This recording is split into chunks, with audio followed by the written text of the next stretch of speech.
दोस्तों, बिहार अध्यापक भर्ती टीआरई 4.0 के लिए हम लोग एनसीईआरटी सीरीज में आज अध्याय 6 है, इसे कंप्लीट करेंगे। पृथ्वी के प्रमुख स्थल। दोस्तों, पहले पॉइंट वाइज डिस्क्रिप्टिव इसमें दिए हुए हैं कुछ फैक्ट, इसके बाद हम लोग एमसीक्यूज जितने भी हैं इससे रिलेटेड इसी वीडियो में कवर करेंगे। दोस्तों, इसके पहले हमने 5 वीडियो ऑलरेडी एनसीईआरटी क्लास 6 का बना दिए हैं, उसका प्लेलिस्ट बनी हुई है। अगर आपने ये वीडियो नहीं देखें तो ज़रूर देखें। साथ ही ऑफिशियली पेपर बिहार अध्यापक भर्ती टीआरई 2.0 और 3.0 के सामान्य ज्ञान के पेपर को सॉल्व करवाया गया है। इससे आपको बिहार अध्यापक भर्ती का पेपर पैटर्न पता चलेगा। उसकी भी एक प्लेलिस्ट बनी हुई है, आप उन्हें नहीं देखें तो ज़रूर देखें। दोस्तों, ये 6 क्लास की ज्योग्राफी है। अब हम लोग इसे शुरू करते हैं। सबसे पहले पृथ्वी के अंदर लगातार गति हो रही है। प्रथम या आंतरिक प्रक्रिया के कारण बहुत से स्थानों पर पृथ्वी की सतह कहीं ऊपर उठ जाती है और कहीं धंस जाती है। दूसरी बाह्य प्रक्रिया स्थल के लगातार बनने एवं टूटने की प्रक्रिया है। पृथ्वी की सतह के टूटकर घिस जाने को अपरदन कहते हैं। अपरदन की क्रिया के द्वारा सतह नीचे हो जाती है तथा निक्षेपण की प्रक्रिया के द्वारा इनका फिर से निर्माण होता है।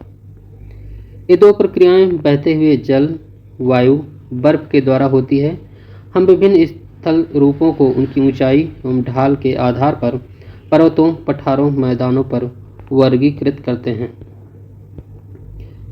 सबसे पहले हम लोग देखेंगे पर्वतों के बारे में। पर्वत पृथ्वी की सतह की प्राकृतिक ऊंचाई है।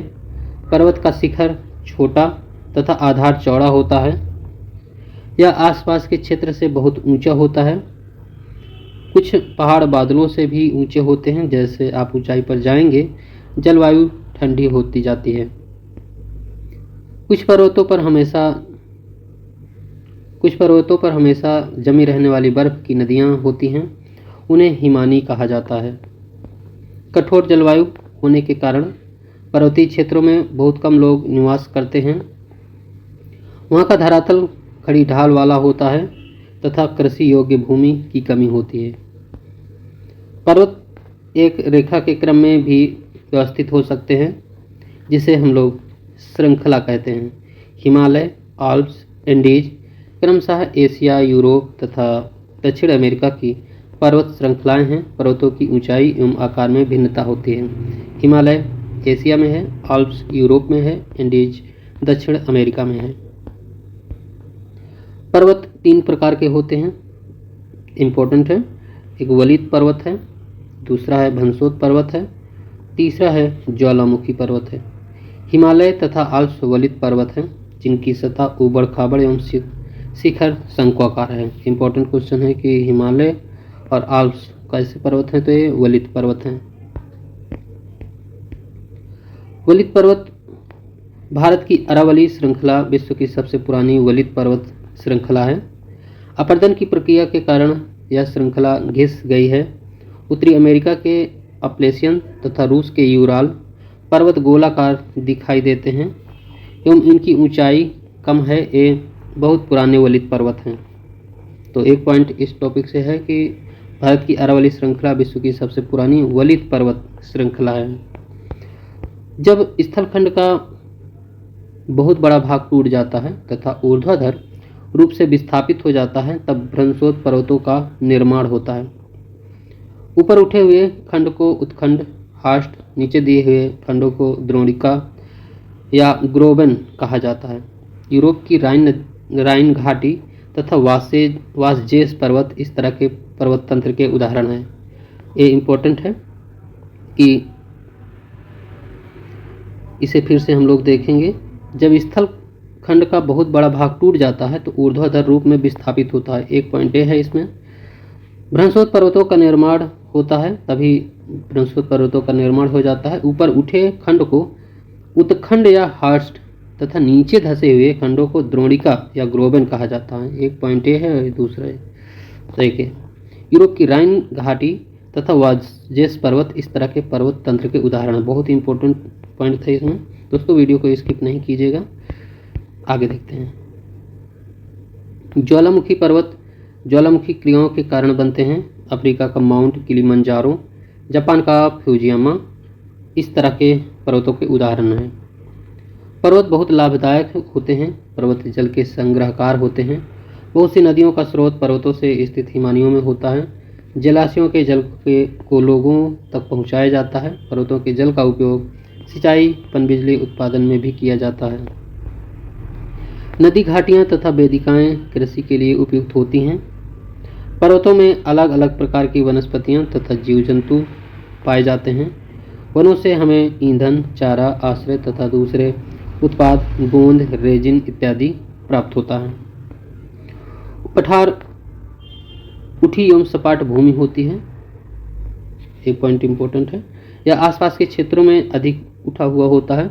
इसका ऊपरी भाग मेज के समान सपाट होता है। किसी पठार के एक या एक से अधिक किनारे होते हैं जिनके ढाल खड़े होते हैं। पठारों की ऊंचाई प्रायः कुछ 100 मीटर से लेकर के कई हजार मीटर तक हो सकती है। पर्वतों की तरह पठार भी नए या पुराने हो सकते हैं। अगला पॉइंट है, भारत में दक्कन पठार पुराने पठारों में से एक है। केन्या, तंजानिया, युगांडा का पूर्वी अफ्रीका पठार एवं ऑस्ट्रेलिया का पश्चिमी पठार इस प्रकार के उदाहरण हैं। तिब्बत का पठार विश्व का सबसे ऊंचा पठार है, जिसकी ऊंचाई मध्य समुद्र तल से 4000 से लेकर के 6000 मीटर तक है।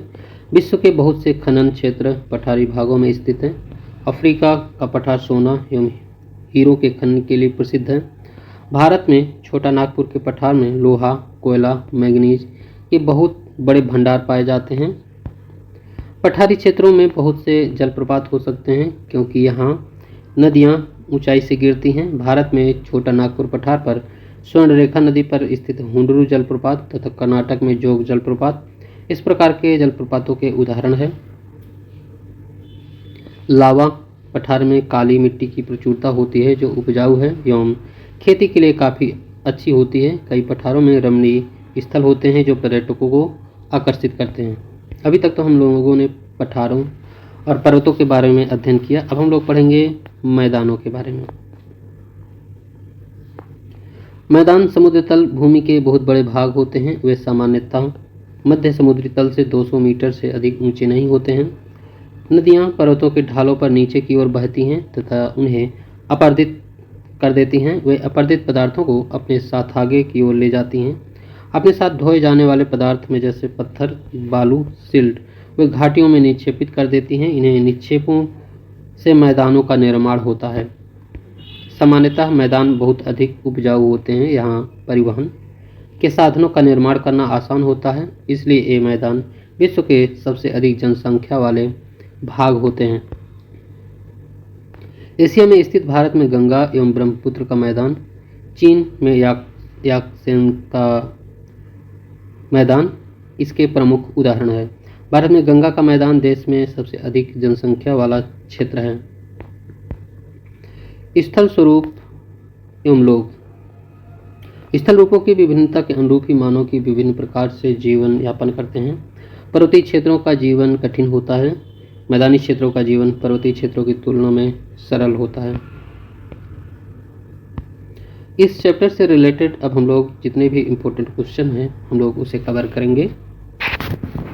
सबसे पहले देखते हैं, पहला क्वेश्चन है अपरदन तथा निक्षेपण की प्रक्रिया किनके द्वारा होती है।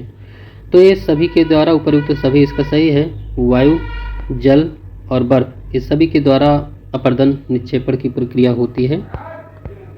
अपरदन तथा निक्षेपण की प्रक्रिया जल, वायु, बर्फ के द्वारा होती है।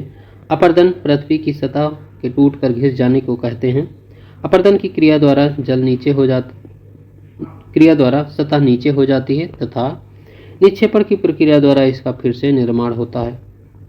हिमानी कहाँ पाई जाती है? ये पर्वतों में पाई जाती है। हिमानी पर्वतों में पाई जाती है। कुछ पर्वतों पर हमेशा जमी रहने वाली बर्फ की नदियाँ होती है, उन्हें हिमानी कहा जाता है।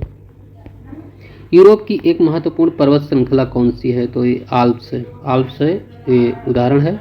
आल्प्स यूरोप की एक महत्वपूर्ण पर्वत श्रृंखला है। हिमालय, रॉकीज, एंडीज एशिया, उत्तरी अमेरिका तथा दक्षिणी अमेरिका की पर्वत श्रृंखलाएं हैं। क्वेश्चन नंबर चौथा है, मनाकी पर्वत किस महासागर में स्थित है? तो ये प्रशांत महासागर में स्थित है। प्रशांत महासागर में स्थित है। इसकी ऊंचाई 10,205 मीटर है, जो एवरेस्ट शिखर से भी अधिक है। पठार के संबंध में सत्य कथन पहचानिए। पठार की उठी हुई सपाट भूमि होती है। इनका ऊपरी भाग नुकीला होता है। पठार की ऊंचाई प्रायः कुछ 100 मीटर से लेकर कई हजार मीटर तक हो सकती है। फुट का प्रयोग करते हुए सही विकल्प का चयन करना इसमें, तो सही आंसर है इसका पहला और तीसरा। इसमें पठार उठी हुई सपाट भूमि होती है और पठार की ऊंचाई प्रायः कुछ 100 मीटर से लेकर के 1000 मीटर तक हो सकती है। पठार उठी हुई एवं सपाट भूमि है, आसपास के क्षेत्रों से अधिक उठा हुआ होता है। इसका ऊपरी भाग मेज के समान सपाट होता है। किसी पठार के एक या एक से अधिक किनारे होते हैं जिसके ढाल खड़े होते हैं।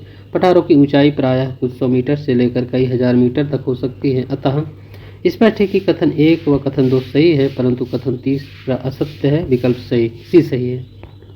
तो दोस्तों एक क्वेश्चन इंपॉर्टेंट क्वेश्चन है, दक्कन का पठार कहाँ स्थित है? इसका सही आंसर हो जाएगा भारत में। दक्कन का पठार भारत में स्थित है। सातवां में पर्वत पठारों से भिन्न होते हैं, तो अभिमुखता सी ऑप्शन इसका सही आंसर हो जाएगा। पर्वत पठारों से अभिमुखता से भिन्न होते हैं। पर्वत का शिखर छोटा, आधार चौड़ा होता है। पठार ऊपरी भाग मेज के समान सपाट होता है। विश्व का सबसे ऊंचा पठार, तो इसका सही आंसर हो जाएगा तिब्बत का पठार सबसे ऊंचा है, जिसकी ऊंचाई मध्य समुद्र तल से 4000 से 6000 मीटर तक है। यांगत्से नदी कहाँ बहती है? तो ये चाइना में बहती है।